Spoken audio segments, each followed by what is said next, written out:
देश है प्रथम रखे यह ध्यान, अग्रणी शिक्षा का संस्थान। देश है प्रथम रखे यह ध्यान, अग्रणी शिक्षा का संस्थान। बना जो महाराजा के नाम, हमारा अग्र। मैं टीशा जैन आप सभी का स्वागत करती हूँ इस नए एपिसोड में, जहां हम बात करेंगे एजुकेशन, करियर और ऐसी इंस्पिरेशनल स्टोरीज के बारे में जो लोगों के लिए मिसाल बन जाते हैं।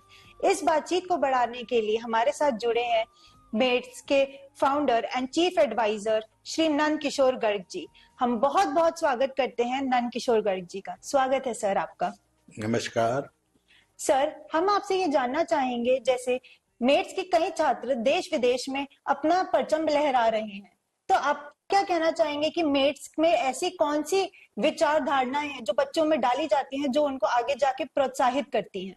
मेट्स में हमारे दो मुख्य लक्ष्य हैं। एक तो बिल्कुल आधुनिकतम टेक्नोलॉजी इंजीनियरिंग के लिए जो आज उपलब्ध है उनसे पढ़ाई कराना, दूसरा शिक्षा के साथ साथ संस्कार देना, क्योंकि आजकल संस्कार विहीन जो पीढ़ी आई आज़ादी के बाद, क्योंकि हमारी शिक्षा पद्धति में मैकाले द्वारा जो पद्धति थी उसके अंदर संस्कारों का कोई जिक्र ही नहीं था, और हम केवल अच्छे इंजीनियर बना दें और उनके अंदर मानवता ना हो, कोई वो गुण ना हो, दूसरे के प्रति एपैथी ना हो, तो वो लोग कामयाब ज़्यादा नहीं हो सकते। तो हमने पहले दिन से ही अपने यहाँ भारतीय संस्कृति को, भारतीय इतिहास को थोड़ा थोड़ा उनके अंदर कोशिश की कि छात्रों में जाए, उनको भारतीयता पर गर्व हो, अपने ऊपर कॉन्फिडेंस हो, उनको ये लगना चाहिए कि जो कुछ विदेशी के नाम पर हमें पढ़ाया जा रहा है वो हमारे यहाँ हजारों साल पहले से उपलब्ध था। तो सर, अब मैं आपसे ये जानना चाहूंगी, जैसे आजकल के युवा अलग अलग शिक्षा पद्धति को और तरीकों को जानना चाहते हैं, वो अलग अलग तरीकों को अपनाना चाहते हैं, और उससे उनका ओवरऑल डेवलपमेंट कैसे होता है? अब कोई चीजें कंपेरेबल नहीं होती। यदि आज भी शिक्षा पद्धति हमारी जो पुरानी थी, गुरुकुल पद्धति, जिसमें राम भी और उनके साथ उस समय के लोग गुरु वशिष्ठ के यहाँ पढ़ने गए, एक समान हो गए, राजा का बेटा भी, प्रजा का सामान्य लोग साथ पढ़ते थे। तो गुरुकुल प्रणाली मैकाले ने खुद लिखा है कि जब वो 1835-36 में शिक्षा पद्धति बदलना चाह रहे तो सर्वे किया था। भारत के लगभग 5 लाख गुरुकुल थे। अब गुरुकुल क्या थे? एक सीनियर जो भी उस गांव के आसपास का आदमी था उसके साथ रहकर पढ़ना। हाँ जी। तो क्लासेस 1 2 3 4 5 नहीं थी, पर उसको वो 5-6 साल में उतना ज्ञान दे देते थे जितना उसे चाहिए था। कृषक के बच्चे को कितना चाहिए, कुम्हार के बच्चे को कितना चाहिए, तो उसकी आवश्यकता के अनुसार उसको उतनी ट्रेनिंग मिलती थी। हाँ जी। अब गुरुकुल पद्धति का ही नया सुधरा हुआ रूप IIT आई है। क्यों सफल है? क्योंकि 24 घंटे वहीं रहते हैं। लैब में जाना, रात को 10 बजे कोई आइडिया जा सकते हैं। तो मैं अमेरिका में देखा, वहां भी 24 घंटे लैब खुलती हैं। तो उनकी सफलता इसलिए है कि परंतु काम करने, आज अमेरिका में क्या पैसा इतना आ गया, उनको काम करना, नए बच्चों को रुचि करनी। तो ऐसा सिर्फ यूनाइटेड स्टेट्स के साथ ही क्यों, और ऐसे कौन से और देश हैं जो इंडियन एम्प्लॉइज को और ज्यादा प्रमोट कर रहे हैं? भारतीय आज लगभग 90 देशों में जाकर कहीं न कहीं कोई काम कर रहे हैं, और जहां भी हैं वो सफल हैं। थोड़े हैं, ज्यादा हैं, कारण कि जहां गए उन्होंने उस देश के प्रति वफादारी रखी, अपनी संस्कृति को बचाए रखा। अमेरिका में वो थोड़ी स्वतंत्रता मिली, मंदिर भी बन गए, गुरुद्वारे भी, जैन स्थानक भी, क्योंकि वहां पर कोई ये भेद नहीं रखा गया, तो भारतीयों के लिए अनुकूल था। तो आज न्यूयॉर्क, न्यू जर्सी से लेकर ह्यूस्टन, जहां देखो लगभग 40 लाख भारतीय हैं, और सबको काम करने के लिए स्वतंत्रता थी। तो आज इसरो में देखें, डॉक्टर में तो आज यदि भारतीय डॉक्टर 2 दिन काम ना करें तो अमेरिका बीमार हो जाएगा। हमारी दवाइयाँ, हमारे डॉक्टर, अपना एक नाम है। सॉफ्टवेयर इंडस्ट्री में तो सारा लगभग CEO जितने आप गिनाएंगे, पिचई से लेके नीचे तक, टॉप जितने अगर 10 कंपनियों में 7 हमारे हैं। इसीलिए हमारे जो बच्चे वहाँ जा रहे हैं उनको ये भी थोड़ी सी उनको अनुकूलता है कि उनको जो रिक्रूट करने वाले सीनियर्स हैं वो भी भारतीय हैं। हाँ जी। तो उसका एक अपनापन आता है और फिर उनको रिजल्ट्स डिलीवर करने हैं। कोई भी आदमी, कैपिटलिज्म जहाँ अमेरिका कैपिटलिज्म का वो है गढ़ है, हाँ जी। तो वहां तो जो बच्चा उनको 100 रुपए कमा के देगा तो कहीं 10 रुपए देते हैं, परंतु वो 10 रुपए ही हमारे लिए बहुत हो जाते हैं।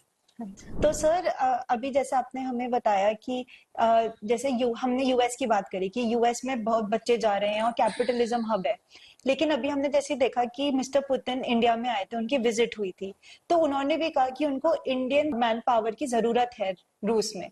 तो आपका क्या कहना है इस बारे में कि इतनी ज्यादा डिमांड जो ग्लोबली बढ़ रही है, तो क्या इंडियन सिटीजन्स ग्लोबल एक्सपोजर और अपने कल्चर को लेकर आगे बढ़ पाएंगे? बढ़ पाएंगे और तेजी से बढ़ेंगे, क्योंकि आज जो एक कॉन्सेप्ट था, क्यों हमारे यहाँ केवल एक देश है जो कहता है वसुधैव कुटुंबकम, बिल्कुल सर। जैसा मैं हूं वैसा ही पूरा ब्रह्मांड है। ब्रह्मांड। तो ये सोचने वाला कौन? पृथ्वी पर रहने वाला हर जीव, पेड़ पौधे, सब में समान आत्मा है और सब एक परिवार है। अगर इनको हम ढंग से पूरा विश्व अपना ले तो इस सारे ग्लोबल वार्मिंग के झगड़े, पर्यावरण के, भूकंप आने के, ज्यादा बाढ़ आने के, इनके ऊपर अपने आप सोल्यूशन मिलता है। इसलिए भारत के प्रति लोगों का सोलर अलायंस बनाया मोदी ने। सोलर अलायंस से कल भी वो हिंदुस्तान टाइम्स में जब बोल रहे थे कि 130 गीगावाट हमारा, पहले केवल 15-20 था उनके आने से पहले। वो सूर्य में तो अक्षत एनर्जी है, क्लीन एनर्जी है। हाँ जी। पहले प्रॉब्लम थी कि दिन दिन में है, अब वो स्टोरेज का भी व्यवस्थाएं हो गई। अब बिजली, मैं विद्यार्थी रहा इतने दिन से, बिजली को स्टोर नहीं किया जा सकता। मैं दिल्ली बिजली बोर्ड का चेयरमैन था, तो रात को बिजली सरप्लस थी, हम क्या करेंगे चिंता थी। तो हमने रात को 20 पैसे यूनिट में बिजली देनी शुरू की, हरियाणा राजस्थान। दिन में वही 3 रुपए दे रहे हैं, रात को कि 20 जीरो से तो अच्छा है। हाँ जी। परंतु अब तो वो स्टोरेज भी हो सकता है। टेक्नोलॉजी तेजी से बदल रही है और उसके साथ हमें लेटेस्ट टेक्नोलॉजी को अपनाना ही पड़ेगा, हमारे पास कोई रास्ता नहीं। और ये सारी टेक्नोलॉजी ग्रंथों में उपलब्ध है। जहाज बनाने के तरीके ऋषि भारद्वाज ने बेईमानी का शास्त्र में लिखे हुए हैं। सर जैसे अभी हमने बहुत ज्यादा इनोवेशन और टेक्नोलॉजी की बात करी, तो मेट्स में ऐसे क्या चीजें बच्चों को सिखाई जाती है सो दैट वो डायनामिक एनवायरनमेंट में अपने आप को ढाल सके, चाहे फिर वो भारत देश में रहे या फिर किसी और देश में काम करे? कि हम तो विश्व नागरिकों का निर्माण कर रहे हैं, इसलिए लैब्स जैसे अभी भी सैंक्शन किया हमने, आइडिया लैब बना रहे हैं। हाँ जी। इंडस्ट्री का इंटरेक्शन होगा। अभी मैं साइन करके आया था कि उसमें AICT 10 लाख देगी, 10 लाख हम देंगे और 10 लाख इंडस्ट्री वाले देंगे, और 24 घंटे वो खुली रहेगी। तो आपके दिमाग में कुछ भी आप वहां जाएं करेंगे तो कुछ सीखने का ज्यादा अवसर मिले। हाँ जी। अभी एक दूसरी लैब बन रही है हमारी CSR की, उसमें 1 करोड़ रुपए दे रहे हैं, जापानी दे रहे हैं। क्यों? जापान को टेक्निकल मैन पावर चाहिए, हाँ जी। उनको जापानी भाषा पढ़ानी जरूरी है, तो वो हम पढ़वा भी रहे हैं और 10-15 बच्चे भेजे। आने वाले टाइम में ये मल्टीप्लाई होंगे। हम कभी 180 बच्चे से प्रारंभ हुए थे ना, अब 10,000 है। 10,000। तो आज हम 10 बच्चे भेज रहे हैं, तो ये 10 साल के बाद आप देखना मल्टीप्लाई होंगे। हाँ जी सर। ये तो आज क्योंकि डिमांड है हमारे विद्यार्थियों की, हमारे नागरिकों की, जर्मन में डिमांड है, फ्रांस में डिमांड, पूरे यूरोप को चाहिए और दक्षिणी अफ्रीका को चाहिए, अफ्रीका को चाहिए, क्योंकि सबको चाहिए मैन पावर। और वो सभ्य लोग चाहिए, उस देश के प्रति भी वफादार रहे, अपने को, संस्कृति को। तो युगांडा में हम सफल हैं। तो हमें यकीनन ये चीज पता है कि ऐसे बहुत सारे दिल को छू लेने वाले मोमेंट्स हुए होंगे आपके साथ। तो हम जैसे कि जानते हैं कि एक बार पंजाब के 2 भाइयों की कहानी बहुत फेमस हुई थी, जिनको आपने आर्थिक हेल्प करी थी, तो उसके बारे में आप थोड़ा सा हमें बताना चाहेंगे? नहीं, ऐसे आई ना, हर साल ऐसे बच्चे आते। मैं थोड़ा पहले इन्वॉल्व किया तो मैं पूछता था कौन बच्चे पढ़ाई में छोड़ के गए, तो मुझे पता चला कि 4 बच्चे ऐसे हैं जिन्होंने बीटेक में एडमिशन लेके, सबसे बढ़िया कॉलेज में एडमिशन, सबसे मुश्किल एडमिशन, वो क्यों नहीं पढ़ रहे हैं। हाँ जी। तो हमने डायरेक्टर साहब ने पता किया कि 2 भाई थे, गगनदीप और वरुणदीप, शायद दोनों अनुसूचित जाति के थे। सरकार के भरोसे पे एडमिशन लिया कि पंजाब सरकार उनको स्कॉलरशिप देगी, होशियार बच्चे। वो आके रहे बेचारे और 6 महीने बाहर रहे, उनको स्कॉलरशिप टाइम पे मिला नहीं। वो ब्याज पे 1.5-2 लाख रुपए लेके किसी से आए होंगे, 7 रुपए सैकड़ा। वो ब्याज नहीं दे पाए तो उन्होंने अपना बेचारे चले गए। बर्तन मांज रहा था एक भाई होटल में, जब हमने ढूंढवाया तो लेके आया कि नहीं ये स्थिति है, मगर तुम बता के तो जाते। खैर उनको लाए, फिर से एडमिशन कराया, उनको ये भी कहा भी खाना वाना हमारे हॉस्टल में खा लो तुम। हाँ जी। कपड़े बेचारों के नहीं थे तो हमने अपने घर से ला के दिए। खैर वो पढ़ना स्कॉलरशिप लेने फिर गए पंजाब में अगले साल। तुम्हारे कपड़े तो ये कोई ब्रांडेड है, तुम इतने गरीब तो नहीं लगते। वो ब्रांडेड ही थे। मेरे बेटे के कहीं वो थे सूट। खैर उनको स्कॉलरशिप नहीं मिला। फिर 3 साल बाद री एडमिशन फर्स्ट ईयर से किया। हाँ जी। वो करके फिर एक मोदी जी की स्कीम आई थी विदेश में पढ़ने के लिए अनुसूचित 1 करोड़ रुपए पर स्टूडेंट खर्च रहे थे हमने दोनों को उसमें फिर वही दिक्कत बेचारे अनपढ़ लोगों के यहाँ, किसी को पीलीए का सर्टिफिकेट नहीं मिल रहा, किसी को ये नहीं मिल रहा। एयरपोर्ट तक जाने का उनके पास साधन नहीं। पासपोर्ट तो बनवा दिए परंतु गारंटी कौन दी?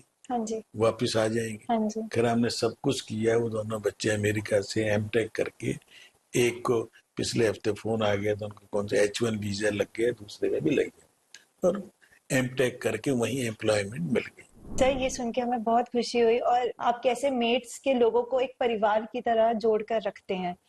तो सर अब हम आपसे ये जानना चाहेंगे, जैसे हमने बात करी कि बच्चे या युवा बाहर जाके काम करते हैं या फिर पढ़ाई के लिए भी बाहर जाते हैं, तो आप कॉम्पिटिटिव एग्जाम्स को कैसे देखते हैं कि वो जैसे वो बहुत मुश्किल एग्जामिनेशंस होते हैं, तो बच्चे उसको कैसे सॉल्व करें या फिर उनको आगे कैसे उसके लिए प्रिपेयर करना चाहिए? क्योंकि ये सारी चीजें प्रतिस्पर्धा तो बढ़ती जाएगी। 10 लाख बच्चे किसी भी एग्जाम में बैठते हैं।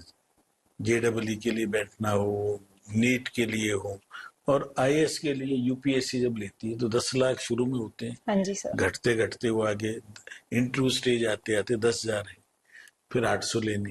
हाँ जी। तो एग्जामिनेशन तो टफर हो गया। हाँ जी। परंतु हमारा ही एक बच्चा आकाश गर्ग 2024 में मेरिट में दूसरी पोजीशन पे आया है। तो इसका मतलब वो कैलिबर बच्चे का है। बिल्कुल उसको जैसे कुम्हार घड़ के मिट्टी से बनाता है या छेनी से मूर्तिकार बनाता है, हमारा काम तो इतना ही है। अभी हमारे इस साल 4 बच्चे NCC के माध्यम से 2 इंडियन एयरफोर्स में गए हैं, इंडियन नेवी में एक बच्चा कमीशन ऑफिसर, नॉर्मल आर्मी में एक गया। वो सब के सब सीधे अफसर हैं। इससे पहले भी 100 से ज्यादा हम लोग भारतीय सेनाओं को ऑफिसर दे चुके हैं। तो आप हमें थोड़ा और बता सकते हैं कि मेट्स में NCC और NSS को लेकर कैसी ट्रेनिंग दी जाती है तो कि आगे जाकर वो बच्चे ऐसी बड़ी बड़ी पोजीशंस और पोस्ट पे जा सके? मैं NCC में था स्कूल टाइम में, जूनियर NCC बोलते थे, ACC। हाँ जी सर। उसके बाद NCC में भी रहे। कंपल्शन हटा दिया तो बच्चे आजाद हो गए। मोदी जी स्वयं रहे थे कभी, इसलिए उन्होंने 7 साल पहले फिर इंट्रोड्यूस की। कॉलेजों का या यूनिवर्सिटी का कहना हमारे पास फंडिंग नहीं है, सरकार ने कहा फंडिंग नहीं है मिलिट्री।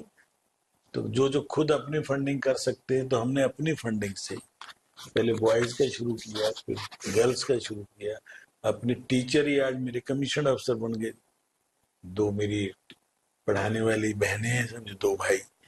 तो उनके माध्यम से ट्रेनिंग शुरू हुई और भारत सरकार ट्रेनिंग में पूरा सहयोग करती है, सिर्फ खर्चा नहीं करते। तो खर्चा हम करेंगे, ड्रेस का है, खाने पीने का है, उससे धीरे धीरे बिल्टअप हो गया। तो इस बार 4 कमीशन अफसर गए और हर साल जाएंगे, क्योंकि ये देख बहाव शुरू हो गया, एक दूसरे से प्रेरित। NSS शुरू किया हमने, 5 गांव अडॉप्ट किए दिल्ली में और 5 हिमाचल में। एक सरकार की भी स्कीम है। हाँ जी। उससे बच्चों को भेजते हैं, बच्चों को समझाते हैं उन गाँव को विकास कैसे, क्या कमियां हैं।